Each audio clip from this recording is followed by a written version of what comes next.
Hello guys, ये simple circuit है। ये सिंपल सर्किट की बैटरी लगी हुई है। ये उसका एनोड है, ये उसका कैथोड है। एनोड पे पोटेंशियल हम एक बार के लिए एज्यूम कर लेते हैं वी ए है। कैथोड पे एक बार पोटेंशियल एज्यूम कर लेते हैं वी बी है। वी ए तब तक कैरी फॉरवर्ड होता है जब तक कोई बीच में रेजिस्टेंस नहीं आएगा।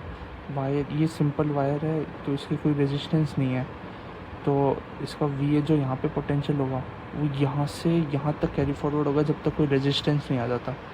यहाँ पे रजिस्टर लगा हुआ है 100 ओम का, तो यहाँ पे आके वी ए ख़त्म हो जाएगा। यहाँ तक पोटेंशियल उसका मेंटेन्ड रहेगा। फिर वी बी है, वी बी के लिए भी सेम ही होगा। जब तक कोई रेजिस्टेंस नहीं लग रखा तब तक वी बी कैरी फॉरवर्ड होगा।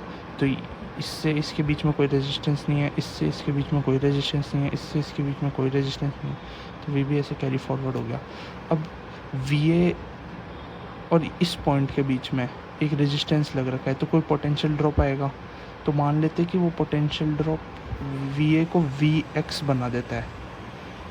सेम वी एक्स के साथ भी वही करेंगे जो हमने पहले वी ए और वी बी के साथ किया। जब तक कोई रेजिस्टेंस नहीं आएगा तब तक वो कैरी फॉरवर्ड होगा।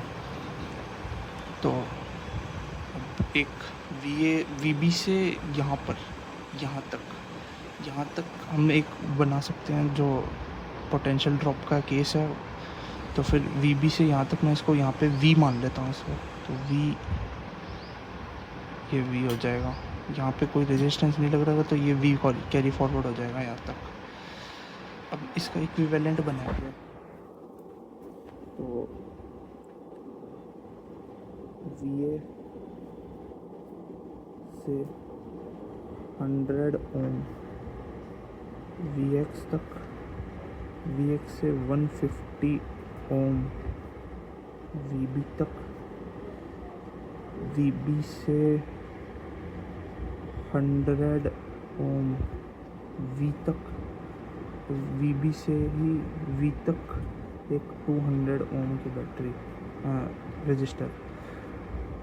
फिर एक वी से वी एक्स तक 300 ओम का रजिस्टर। सो ये देख सकते हो आप, एक सिंपल सा रजिस्टर सर्किट बन गया एज़ कम्पेयर टू दिस। हम यहाँ पे देखते कि कौन सा सीरीज़ में है, कौन सा पैरेलल में है। रादर देन दिस, ये एक सिंपल तरीके से सर्किट को तोड़ देता है केस में। तो यहाँ पे हम जल्दी से सॉल्व कर लेते हैं इसको। तो 100 और 200 सीरीज़ में है, तो फिर उसका इक्विवेलेंट कुछ ऐसे निकाल लेंगे हम। तो 200/3 हो जाएगा। ये 200/3 प्लस 150, ये दो सीरीज़ में हो जाएंगे।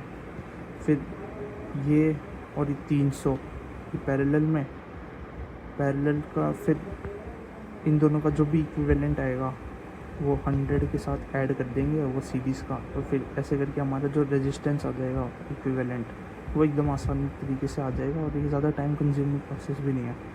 तो ये एक ट्रिक सही है, इसको वोल्टेज डिवाइडिंग मेथड की तरह भी जानते हैं लोग। तो